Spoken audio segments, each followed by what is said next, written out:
to this landscape, and these individuals sometimes go unnoticed. But this particular Sunday afternoon, after listening to watching the football game, I decided just flip to the channel before I go to sleep. And there was this former coach who was giving his memory of the Bahamas.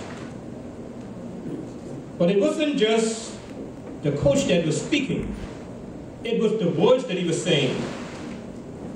And he reminisced on the time when the Ford brothers, and they still are, some of the best baseball and softball players this country would have ever seen. And I think we have not seen that exceptional talent since. Some of those brothers would have played in the major leagues, internationally, on national softball and baseball teams. And what stood out to this coach was one of the brothers.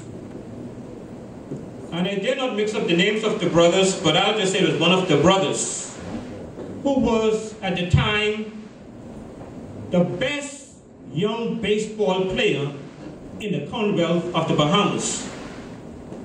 And the coach said the scouts in the United States called and said, whenever this 17-year-old boy play a game, call us to New Providence. We will pay our way to fly from the USA to come to the Bahamas to see this 17-year-old boy play, because we have to see him. And they came and they sat down at the baseball diamond. And here comes up the 17-year-old boy. On the first pitch, he decided to bat right-handed.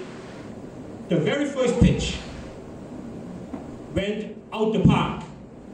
A home run. The ball went flying out the park. The scout said, boy, we didn't see this before. We could wait until he come up again. And the same player came up again, and this time he stood on the left side of the mound. This is a true story. And on the first pitch, the ball went out the park again. And this was not staged, this was a real game. And the scout said to the coach, this boy is going with me when I leave New Providence today. Call his parents, tell him pack his bags, he's going with me today to the USA. And they said 10 minutes later, they saw this big fight in the doghouse. Big fight in the doghouse. There was the same 17-year-old boy with his birthday to the States, cussing, kicking up, fighting in the doghouse. The scout looked to the coach and said, forget him. Forget him. He's not going anywhere with us. Forget him. And that brought me to this understanding. The same old saying that is manners and respect that takes you around the world. And I don't like to pull out parents or students, but this time I'll ask Ms. Rose to stand from the local government office. Right. And they brought to this point. Our son didn't attend Old Baha'i School, but I watched their son play games, Old Baha'i Hawks. Every time I watched him, this tall boy, I watched him in grade 11, from grade 10, grade 11, grade 12, dunking on the boy's head and sometimes run up to the water, just doing his thing in the sky. And I said to myself, I know nothing about this boy, but I noticed one thing. He had manners. And I said to myself, I wonder if anybody takes note of this talent. I said to myself, I wonder what his academics is like, if anyone takes note of this talent. And you know, they went to Long Island last year. And there was this coach from Turks and Caicos Island. And they attended the Long Island Basketball Jamboree. And they saw this boy play. I think his name is Devon Demerit. They saw him play. But the coach said it wasn't only his playing that caught his eyes, you know. He said when the boy passed him, "Good afternoon, sir. Good morning, sir. Excuse me, sir." He said, "I don't care what this boy grades like. This boy, I taken him some places." And his mother could attest to the fact that they took that boy under their wings. He is now in Canada playing basketball.